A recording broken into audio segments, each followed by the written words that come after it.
Thank y'all for being here. We're gonna start in a couple of minutes. I'm gonna go give me something to drink. Y'all go get something to drink so we could be ready to absorb all this great information.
Good evening, and welcome to Delta's Building Democracy through Learning and Action webinars to prepare us for our civic engagement and also for Black Policy Day. I am Dr. Shaniqua Smith, one of the co-hosts tonight for this awesome platform. Tonight, our subject is going to be on housing and reparation. This is our fourth and final of 4 webinars that we have. And if you're looking to find out or get in contact with the last ones we had, you can go to Black Voters Impact Initiative webpage, which is bviiwv.com.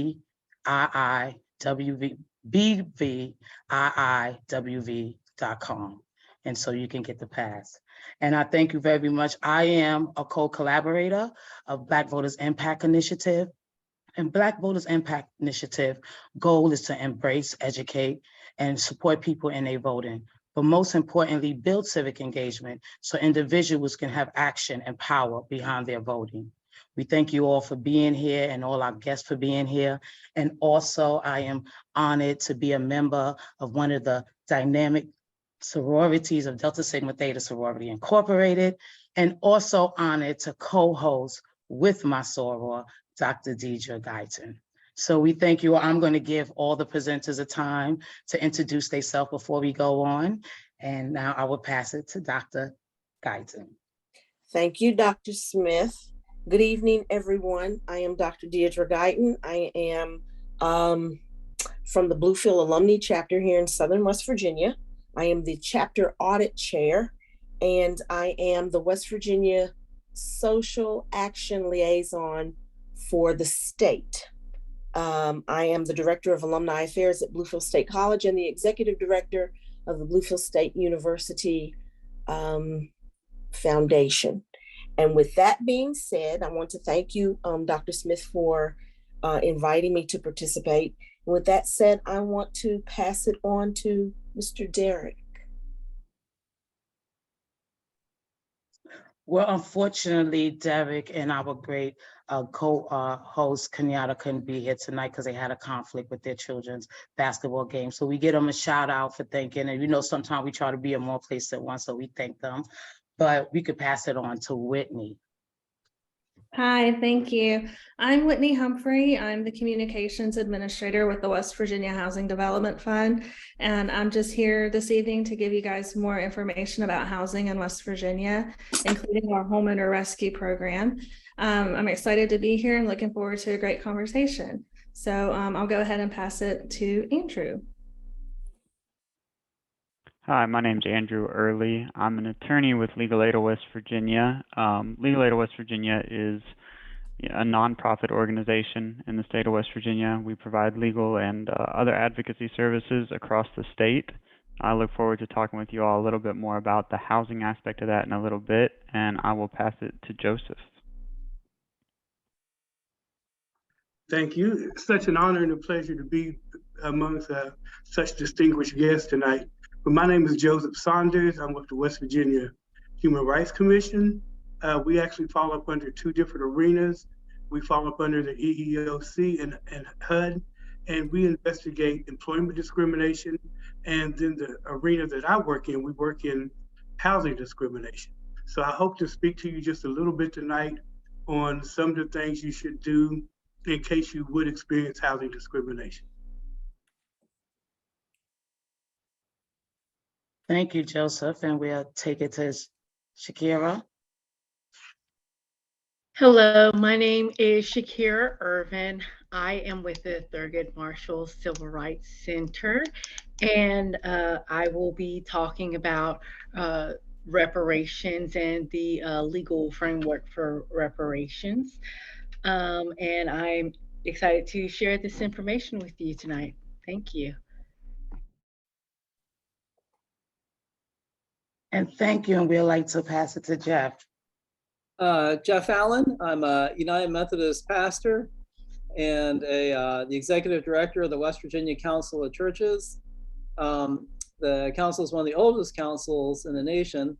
And I'm going to speak a little bit about the United Methodist Foundation's West Virginia Reparations Fund. And I'll pass it on to Crystal. Well, Crystal also is in the same position of being in 2 Zoom calls, but she will join us later on, Black by God, to talk about folk reporting and the importance of us documenting things and telling our story. So we're going to honor her when she reaches here. And so as we go forward, the purpose of these webinars is to provide information that can empower us in our communities. When it comes to housing, especially reparations, these are issues that supersede all of our lives, actually. But instead of us focusing on the issues that we have to live on, we are focusing on the resources and organizations that are actually coming together to create different spaces. And so through this knowledge gathering, we can get some action. And as for Black Policy Day, when we actually go there, we will have these information and the resources that we need as far as knowledge to engage with our lawmakers. Black Policy Day is February 15th. And the topics that we're talking about, even with the food, housing and reparations, is part of our framework, our Black Policy Agenda. And our Black Policy Agenda focuses on the social determinants of health, which we know these are the conditions that people work, live, and educated in. And so we want to look at these issues and say, these are things that we're doing in our communities. This is what we can model. And this is what we can take as we go to our legislators to teach them what we actually need about.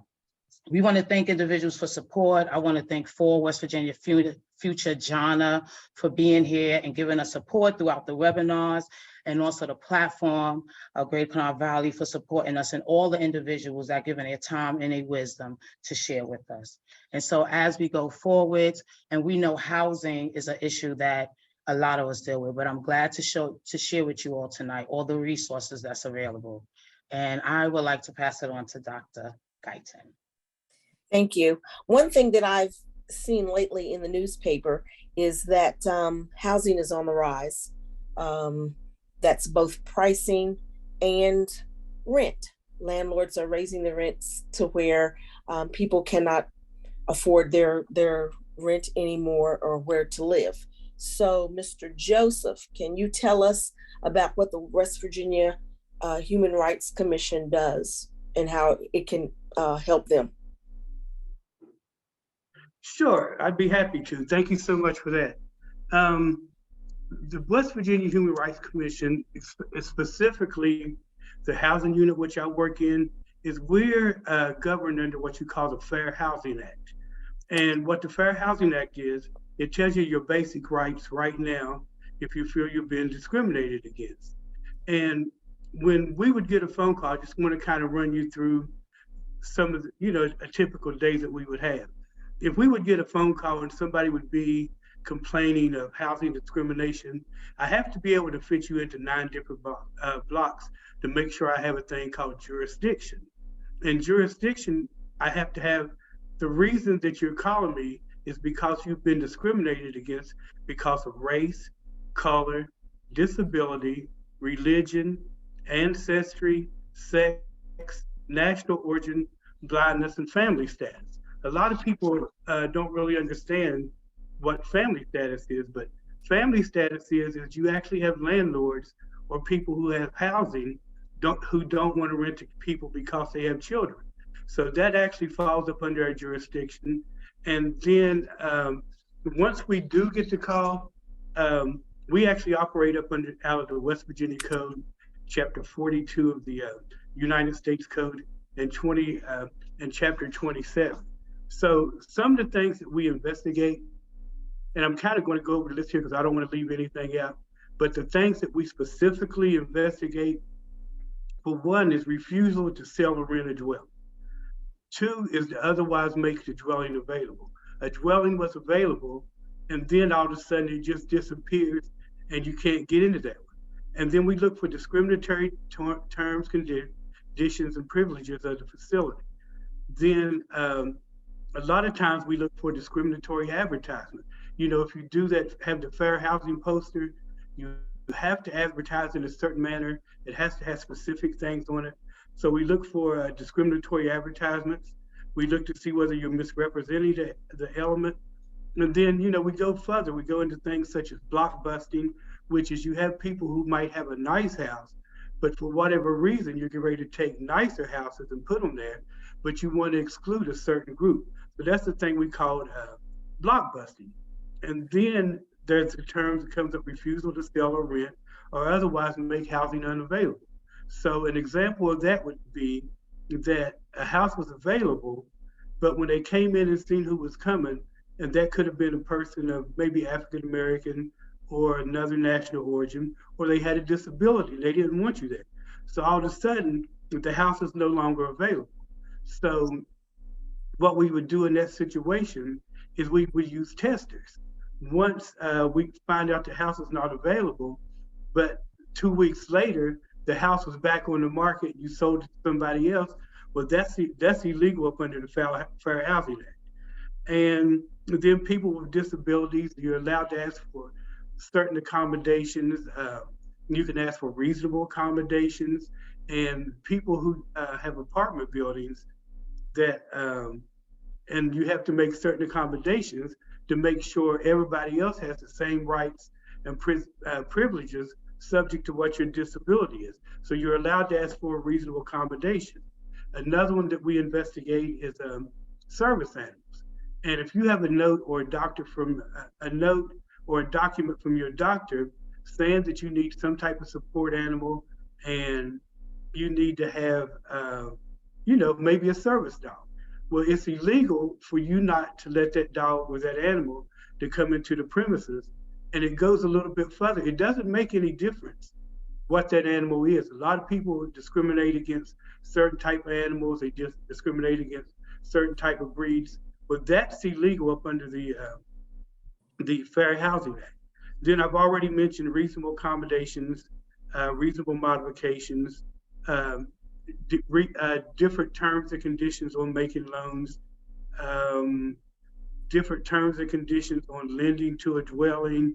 Once you get into that place, if somebody comes in and they actually rent you a place, and somebody comes in and tries to throw you out of that place through either threat, force, or intimidation, well, that's illegal.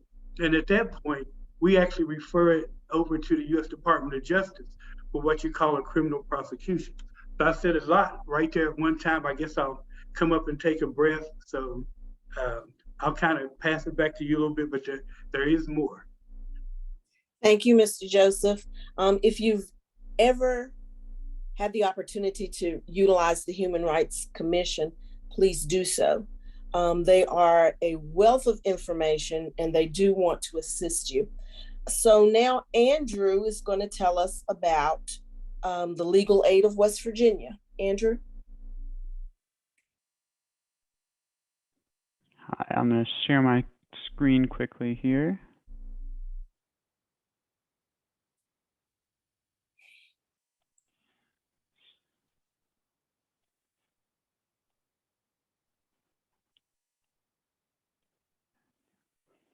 So to start, I do want to talk a little bit about Legal Aid of West Virginia and our broader purposes.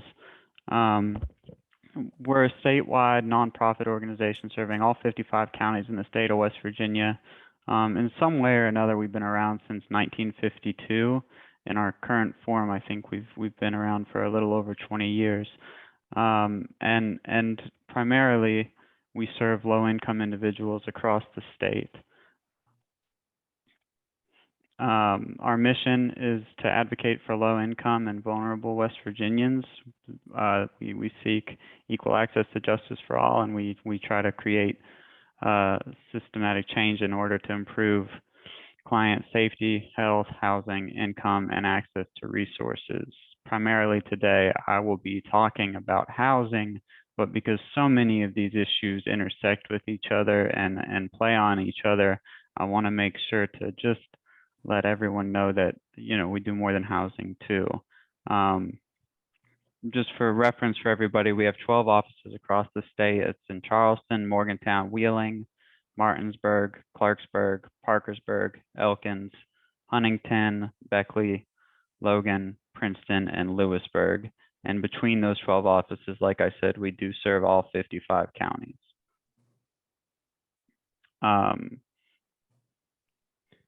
I went forward a slide too fast, but that's okay. To talk about some of the other things that we do besides housing, within our legal unit, we have the FAST program, and it primarily works with students who might need a special education plan. We have the Lawyer in the Schools program, who it started at Mary C. Snow in Charleston, West Virginia, and it places an attorney in the schools to be accessed there for the parents or caregivers, and is a real way to get into the communities.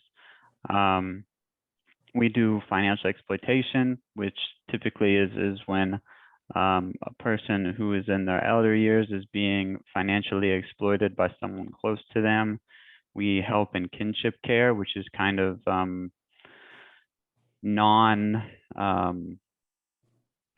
a parental structure different from just a father and a father, a father and a mother and a mother. So it's going to be adoptions, guardianships, and the like. And we have a program that works to help those who have struggled with substance use kind of re-enter into society in a meaningful way, to help them with expungements or get their driver's license back, or become more involved in their families. Today, though, I'm here to talk with you about housing. Particularly, I work under the Legal Help for Renters grant. It's a grant that Legal Aid was awarded, and it's provided us with 7 attorneys that are dedicated solely to housing. And those 7 attorneys are also working in all 55 counties in the state. And the work that we're doing in housing is primarily, you know, helping people who are facing evictions. It's helping people who have unsafe housing conditions, that housing that's not habitable or that has uninhabitable factors to it. And then it's general stuff that plays on economic stability, because when your house is at stake, everything's at stake. And so if you have a really high utility bill because of a leak, that puts you, how are you going to pay your rent the next time around? And so those are also issues that we're willing to help people with. More often than not, what we would like to do is go to court with people. We can't do that for everybody who qualifies for our services. And so we have to try and figure out other ways that we can help people. Sometimes that means calling a landlord or writing a letter, or just talking with somebody about the issues that they're going on and trying to give them advice. I like stories, and I think that they help things stick, and that doesn't always sound very meaningful. So I just wanted to share kind of a quick story about some of the work that we've been doing in a case where we couldn't go to court with the person. This tenant had called in because their landlord was bugging them about an allegedly missed rental payment. That bugging quickly turned into a little bit more than bugging. The landlord, and I've changed some facts and numbers and stuff for identification purposes. The landlord started showing up at other social places where this person was rather than just showing up at the apartment or sending a letter or sending a text. And they showed up and demanded an immediate rental payment. You know, when your landlord shows up and says, pay me or you're out, what do? You pay them some money, and that's exactly what this tenant did. And then they called legal aid, and, you know, they told the attorney that they were assigned to that they had received the much missed, very, very deeply missed Mountaineer Rental Assistance Program. And they thought that Mountaineer Rental Assistance had covered the money that their landlord had just demanded from them. It turns out that they were right, and that landlord had no claim to that $150 and was really just overstepping. But there's no court case here because this all happened outside of a courtroom in a very informal setting. And so the legal aid attorney was able to send a letter to the landlord, explain that this money had already been paid and that the behavior and steps that the landlord had taken were not appropriate. The landlord did the right thing, returned the money, and left the tenant alone. Because of the Legal Help for Renters grant, we have been able to take much more concrete steps to help tenants in those situations across the state. And as a resource, we really want to be able to keep doing that and for you guys to know that we exist. The fastest way to figure out if you qualify for services is to call our intake number. It's down at the bottom of this slide, and they'll let you know. I appreciate the opportunity to speak with you all. And if you have any questions, please just let me know.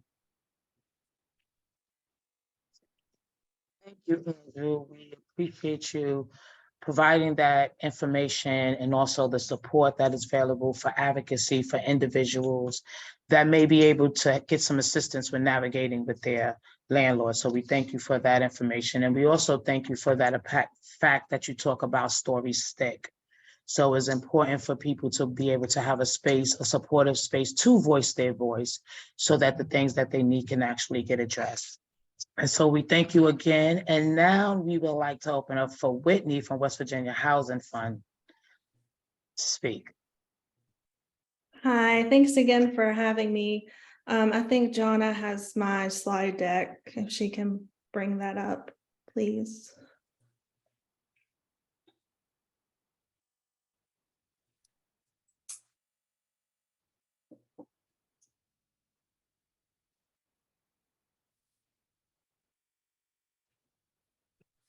Can you see my screen?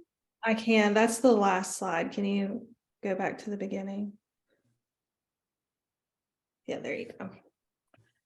Okay, and like I said in the intro, I'm the communications administrator with the West Virginia Housing Development Fund, and I'm here today to talk about our housing programs, specifically for homeowners, including our homeowner rescue program, which is for homeowners who have been affected by the pandemic and are behind in their housing costs. So we'll get to that in a few minutes. But first, I want to just give a little bit of background about the Housing Fund, just for information and context. So next slide, please. So the West Virginia Housing Development Fund was created by the legislature in 1968. So we're actually in our 55th year of operations. Our mission is to create affordable housing in West Virginia. We're considered a state housing finance agency, and each state has something similar to the Housing Fund. They all operate a little bit differently. Some are state agencies, some are completely independent. In West Virginia, we are a quasi-state agency, which is kind of just a legalese way of saying that we have a legislative mandate. We were created by the legislature, but we don't take any money from the state budget. Next slide, please. The fund's primary purpose and the reason it was created all those years ago is to serve as a conduit of federal housing dollars into West Virginia. And we administer several programs, you see them on your screen, that allow us to do that. So we can work with public and private developers, nonprofits, government agencies, and other organizations to facilitate the construction or rehabilitation of affordable housing units in West Virginia. These developers or other organizations can come to us and request financing, and then we present that to our board of directors that can either approve or reject. Most of the time they approve it, and then the developer can then have the funding to actually construct or rehabilitate these units. Next slide, please. So these are some photos of some of our recent developments. As you can see, they're nice places. A lot of our developers have actually won awards for design and architecture, which is a little bit different than maybe the traditional way that people tend to think about affordable housing. A lot of these places look like market rate rental properties. So that's important because we want the people who live there to be able to have a sense of pride in their home. It's important that their home is safe, is sanitary, that they have access to amenities. Some of our properties have laundry facilities on site. Some of them have additional storage spaces. Some of them even have fitness centers. So even though, somebody might be lower income, it doesn't mean that they're not worthy of having a home that they can be proud of and access to amenities that can improve their lives. Next slide, please. So housing affordability isn't just for renters. West Virginia actually has the highest rate of home ownership in the country. We're generally around 70 to 75% of homeowners. And that's in large part because of our programs that make homeownership more affordable for people. So we have two mortgage programs at the fund. The first one is the homeownership program that's been around the longest. That one typically serves first-time home buyers. And there are some exceptions to that. So if you are a first-time home buyer in West Virginia, you can qualify for this program. If you say you owned a house in Kentucky and you moved to West Virginia, even though you've owned a home before, you still might qualify for this program because you're buying your first home in West Virginia. And there are some income and home price limits for these programs. For the home ownership program, for example, a 4-person household in Kanawha County can earn up to $92,000 and purchase a home that's nearly $350,000. So these income limits are pretty broad because we want to be able to help the most people that we can. Our second program is called Moving Up, and that program does not have a first-time home buyer requirement. So say you own a home in Charleston and you're taking a job in Morgantown and you want to buy a home in Morgantown, we can help you do that through the Moving Up program. Whether it's your second, third, your 10th house in West Virginia, as long as you meet the income requirements, we can help you. Go ahead and go to the next slide, please. So a unique thing about getting your home loan through the West Virginia Housing Development Fund is that we can help you with your down payment and your closing costs. Down payment and closing costs often present a big barrier to home ownership, especially for people who are lower income, maybe just starting out in life. So if you come to the fund and you get a loan through either the home ownership or the Moving Up program, you might qualify for what we now call the low down home loan. And this loan is a second deed of trust. So it's like a second mortgage. It's low interest. I think it's around 2% for 15 years. And it can cover all or part of your down payment or closing costs. So when you go to buy a home, if you have taken advantage of this loan, you might not owe anything at the closing table. And that makes home ownership a lot more accessible for a lot of West Virginians. Next slide, please. So this is just a photo of some of our single family borrowers. So it's important to understand when you come to the fund or any lender that all loans are subject to lender approval, and the interest rate that you end up getting on your mortgage, of course, is affected by your credit score. So if you have any questions about our home loans at the West Virginia Housing Development Fund, you can call and speak to somebody in our Charleston office, and they can answer any question that you might have. We do partner with about 60 lenders across the state who offer our loan programs. So if you want to take advantage of one of our programs, but you are a loyal customer to your local bank or credit union, that's perfectly okay. As long as they are a partner with us, you can still get access our loans through that local bank or credit union. There's a whole list of partner lenders on our website that include local banks, regional banks, as well as lenders like Movement Mortgage or Loan Depot. Whether you get your loan through us or through one of our partners, the first thing you want to do is to get pre-qualified. And this is a step that a lot of people miss, especially first-time home buyers. So this is the part of the process where you talk to a lender and you determine if you meet the requirements to even get a home loan, how much you can afford to borrow, what is the best loan program and loan type for you based on your full financial picture. So they're going to look at everything and determine if you qualify for a conventional loan, an FHA loan, USDA, VA. We offer all of those at the fund. So that's the step where you sort of get a broader idea of what you're able to afford and help you narrow down your search when you look for a home. And it also helps you look better to sellers because they know that you've done your due diligence, you understand your full financial picture, and that your deal is not going to fall apart right before closing. Next slide, please. So this is the West Virginia Homeowners Rescue Program. So if you're already a homeowner in West Virginia and you've been affected by the pandemic, I mean, who hasn't, right?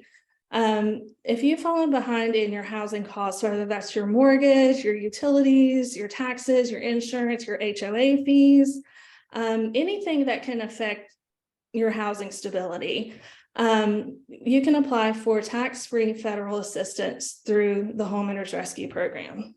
To date, we have paid out about $12 million to get West Virginians caught up on their bills so they can keep their homes and that they can stay connected to their water, to their electricity. And that's especially important as we go into the colder months of the year. We have millions of more dollars to spend. And honestly, it's been slow because we were having a really hard time getting word out about this program. For some reason, people don't want to apply for free money. So if you are connected to another group, another nonprofit, and you can help us spread the word about this program, we would so appreciate it. It's important to understand too that if an applicant is already receiving government benefits such as SNAP or WIC, receiving assistance through this program does not affect those benefits. So I think a lot of people are kind of afraid that if they get mortgage assistance through this program, that it's going to affect their food stamps or something like that. And that's not true. So we just want to put that out there that there's no reason to worry about losing your other benefits or seeing a reduction there. This is, like I said, tax-free government money that's paid directly to your mortgage servicer, your utility company, your county tax assessor, whoever you owe. So this is a really important program and we just really encourage you. I sent a flyer to Jonna, if you could please share that in the chat. I encourage you guys to download this flyer and share it however you possibly can so that we can get the word out about this program. Next slide, please. That's all I have. But if anyone has any questions, you can contact me directly. If you want me to send you a flyer or some additional information about any of the programs I talked about today, I'd be more than happy to do that. And those are our social media handles as well. If you'd like to give us a follow, I always push information out on those social media channels as well. So I'll take any questions if anyone has any, and if not, I'll hand it back to Dr. Smith. Thank you, Whitney, for contributing and telling us about the West Virginia Housing Fund. Now we're going to go into reparations, and our attorney in wait, or she should be finishing up soon.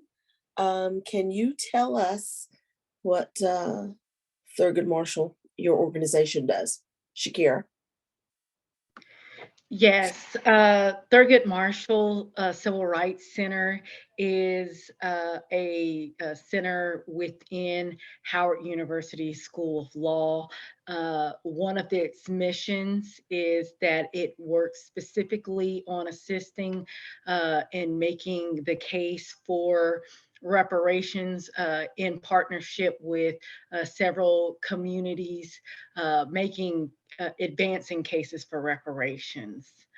And I wanted to make sure I could help define and clarify, because whenever people talk about reparations, especially with the African American community, there's always some misnomers about what that is and what it's limited to, and what that case has to look like. So I wanted to make sure I take the time to clarify. Reparations is simply a remedy for human rights abuses. And there's a good reparations remedy includes several things. It historically must include a guarantee of non-repetition, because what good is it if you continue to have harm come to a community? Restitution, satisfaction, compensation, and rehabilitation. Traditionally, people have always thought about reparations being something that comes directly from the federal government, which, even though there's lots of conversations about it, the chances are legally and also politically that in a lot of ways is the least likely form of reparations. Reparations can come from not just federal, but state and local governments. There's been a lot of success with municipal cities and counties starting reparations programs, specifically Evanston, Illinois. There has been a corporate reparations program, such as Georgetown University, that recognized its harm of selling slaves to maintain the financial solvency of its institution, and therefore gave those slaves that were sold off into the Deep South, their descendants now receive free tuition through Georgetown University. Religious organizations can be a source of reparations, and also individuals in certain cases. The legal framework around reparations tends to focus on torts, which are remedies for specific wrongs, and also unjust enrichment in cases where something was taken or stolen or transferred, and someone was able to unjustly enrich themselves through taking advantage of a person or a group. And when we talk about reparations in the public space, people tend to only think of American slavery as something that reparations can be given for. But however, any atrocity, any mass harm can be a cause of reparations. A lot of the ones that we have seen historically come from many different areas, not just slavery. There's also an idea that reparations is a radical idea, that it does not have a lot of legal precedents or for claiming reparations. However, internationally, especially when dealing with international law, reparations is the preferred remedy when dealing with human rights abuses. It is supported and backed up by the UN. There are all types of cases where as a result of human rights abuses. There has been reparations, specifically in cases with the genocide in Rwanda. Also, the U.S. government supported reparations wholeheartedly when it came to Holocaust victims. We have had reparations, and whether we call them that or not, we realize it fits into the framework of reparations. There has been reparations paid for everything from the Salem witch trials to Japanese internment camps. We can see internationally looking towards South Africa with apartheid and the Truth and Reconciliation commissions, and also the Holocaust. I want to, for a second, also share my screen for a second, because I want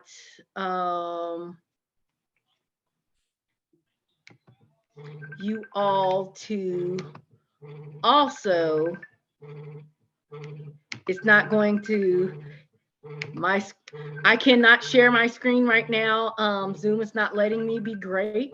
However, I would point everyone to Google the African American Redress Network. They have a map on their website that shows all over the country there are successful attempts at reparations going forward. With some of, and I wanted to, for a second, before I leave, share how vast and different the remedies that are provided through reparations can be. A lot of times we only think about cash payments, but because the harms that under reparations are so vast and so varied, I wanted to share the wheel of reparations. I don't know if everyone can see this, but there are many different harms that that have impacted specifically the African American community, whether health through issues like the Tuskegee experiment, whether through education, disparities in wealth. And there are so many different remedies specifically that can address those particular issues, where cash payments may be one under wealth, but so is land restitution, so is scholarship and loan forgiveness. If anyone is following the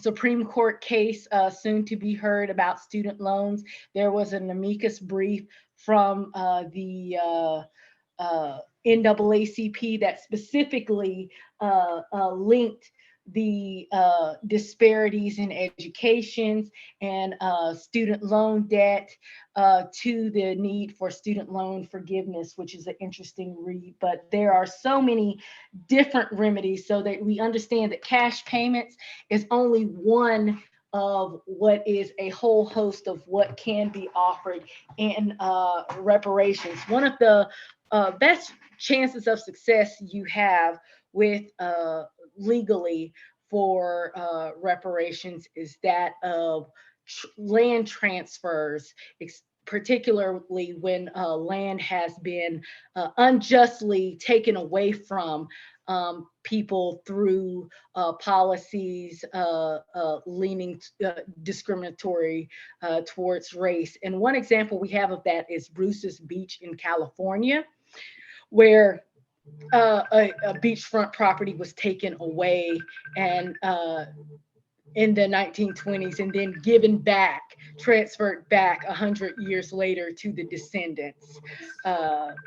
And so if anyone has any more questions in this area, I would love to hear them or share some of my resources. Thank you, Shakira. Shakira gave us a broad range of what reparations are. Jeff, could you tell us, coming from the United Methodist Reparations Fund, what you do? Yes. This is sort of a more local example. And And just a quick disclaimer, why I'm a supporter of the United Methodist Foundation's West Virginia Reparations Fund. I am not a representative of the United Methodist Foundation. I just really believe in this project. So a little background, in May of 2022, the United Methodist Foundation established the West Virginia Reparations Fund through the gift of an anonymous donor. The fund is believed to be the first reparations fund established in West Virginia and was created as a step toward repairing the damage inflicted by slavery, segregation, and racism. The donor hopes that the fund will also provide a model for congregations, communities, businesses, and the state itself to establish reparation funds and to supply a means for individuals, congregations, and others to support reparations. The Reparations Fund is not an end-all of reparations, but it's a beginning. It's an opportunity for individuals, organizations, and institutions to take a look at both how they contributed to and how they benefited from racism in West Virginia. For instance, what if the hospitals in West Virginia created a reparations fund, or colleges, or newspapers, or the Realtors Association? Proceeds from the West Virginia Reparations Fund will be used for projects relating to reparations to the African American community as identified by a steering committee comprised of representatives of African American organizations and individuals, including the United Methodist Church, Charleston Black Ministerial Alliance, the NAACP, a representative of a Black West Virginia newspaper, and a young adult who is African American. And I think this is an important aspect of the Reparations Fund. It's not charity, it's reparation. Now, I'm a big believer in charity. I have served churches in McDowell County. I was a mission project director. I currently serve at the West Virginia Council of Churches. In all those positions, charity was a major factor in the survival of those organizations. I believe in charity. But in charity, the donor makes the decision as to where the money is going and how it's going to be used. Reparation is different. Reparation is, in some sense, restoration. When the donor started the reparation fund, the donor relinquished control of the funds. Control of the funds now belongs to the representatives of the African American community to spend it as they see fit. Why? Because the donor recognized that it wasn't her or his money to begin with. Asked about the motivation for establishing the fund, the donor stated, "I do not believe our country can heal from the wounds of slavery until we acknowledge the damage done by slavery and our responsibility to make amends for that harm. It's not about being a white hero or even an ally.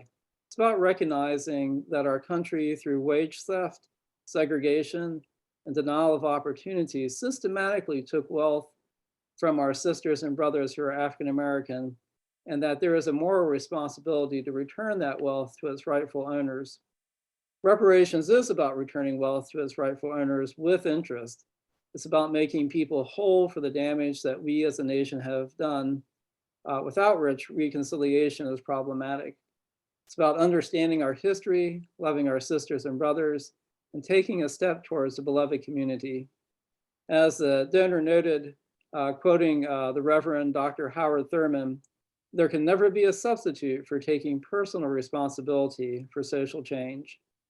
There are a lot of ways for the community to support the West Virginia Reparations Fund, including annual gifts during Martin Luther King Jr. Day, Black History Month, Juneteenth celebrations, request, dedicating a percentage of a congregation's or organization's budget or an individual's income to the fund. For instance, one supporter has made an ongoing commitment to send 2.5% of their income to the fund. And I'll put this in the chat, but for more information on the West Virginia Reparations Fund, you can contact Reverend Jeff Taylor or Ms. Kim Matthews at the United Methodist Foundation. Thank you. Thank you, Jeff. We appreciate you sharing that information about what is actually going on and people actually put in action to the things that needs to be addressed. And to close out the night tonight, we have our Crystal Good by Black by God, which is going to talk about folk reporting and the importance of us documenting our stories. Crystal? Hi, everybody. I hope that it won't be too confusing here. I can share my screen if that's possible. If not, I can just talk on through. I am so excited to be here with you all today. We have a wonderful program going at Black by God. It's called Folk Reporters, and I want to encourage all of you all to be folk reporters.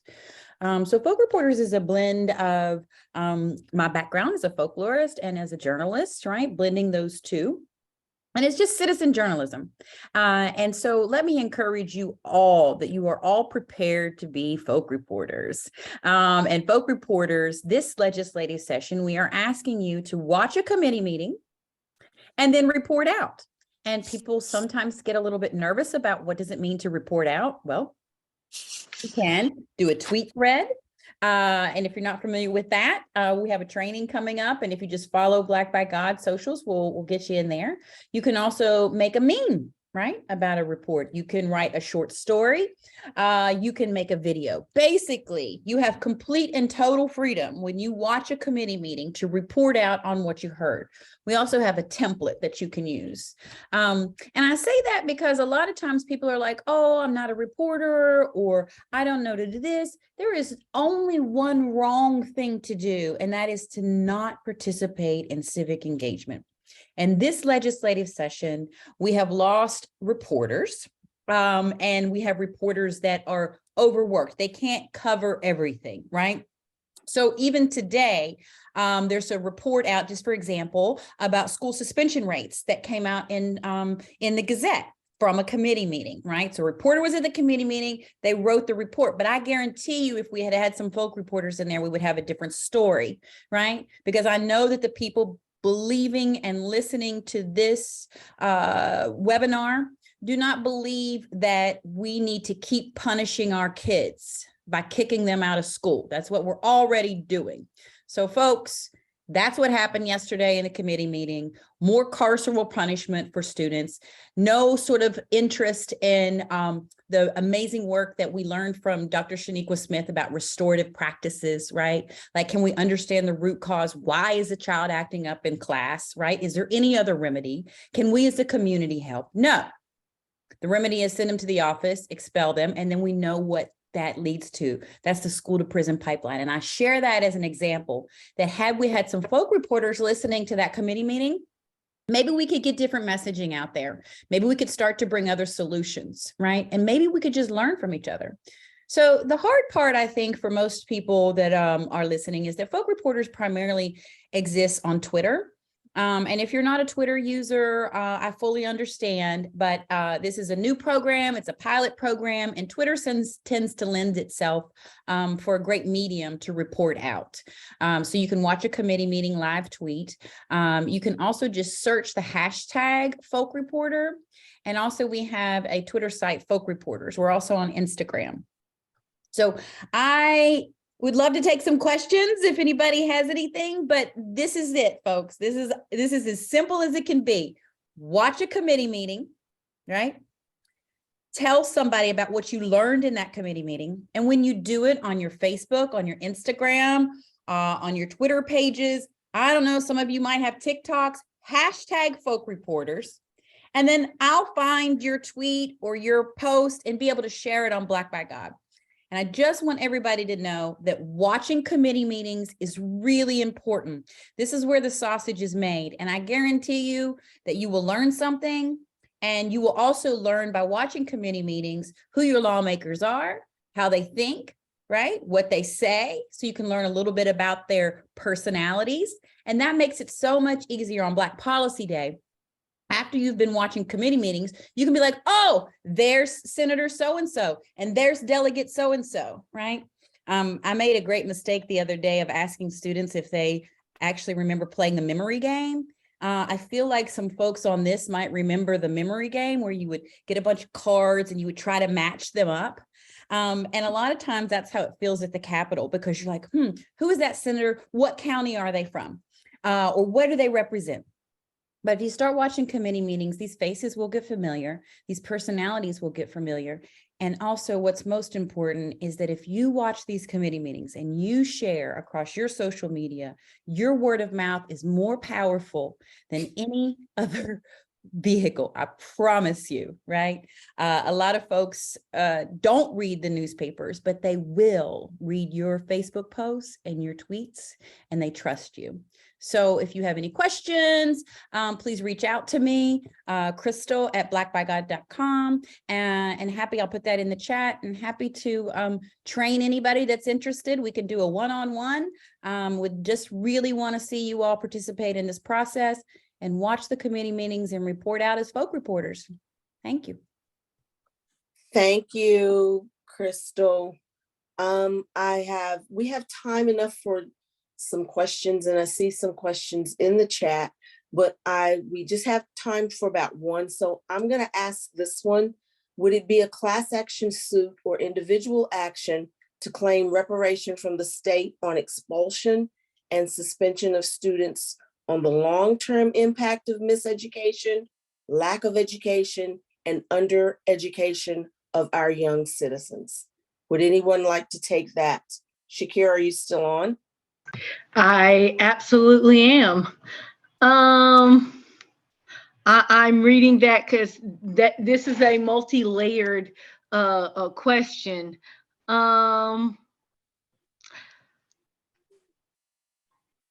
Yeah, we have about 4 minutes, babe. Okay, class action can be very, very complicated. So I would suggest individual action on behalf of a couple of people who are directly impacted for standing issues, which are always relevant for reparations cases. I do think, especially with the state report, that would be very viable. And I would be really, really interested in people who would actually want to take similar action. I will drop my info in the chat, and I ask you to please reach out to me. Okay, thank you. Thank you. I'm gonna turn this now over for closing statements to Dr. Smith. Well, we thank you everyone for sharing with us tonight all the different resources and the different information to empower individuals. If you have not already, please share your information in the chat so individuals can contact you directly to learn more about what you have provided today. And so though this is our last Delta's Building Democracy webinar, this is not the last space that we have for preparation for Black Policy Day, because on next Tuesday, February 7th, the West Virginia Community Development Hub will actually be doing a webinar, actually not a webinar, it's going to be a Zoom, and it's going to be a training on prepare us on engagement, how to have these conversations, how to set your meetings, how to have these different interactions, and to make sure that we're fully prepared for what we need to do for Black Policy Day. So we'll drop that information in the chat. If you're planning to go to Black Policy Day, you're going to interact with your lawmakers and going to educate them on what you actually need in your community. This is a great training for you actually to be on, and it will be a Zoom, so it'll be interactive for individuals to provide information. Also, I would like to encourage you all about the PAGE program that they have at the legislature. So if you know any sixth graders from the age of 6th grade to 12th, this is a great opportunity to expose our young people to civic engagement so they can know the power of their vote and how to operate in our systems.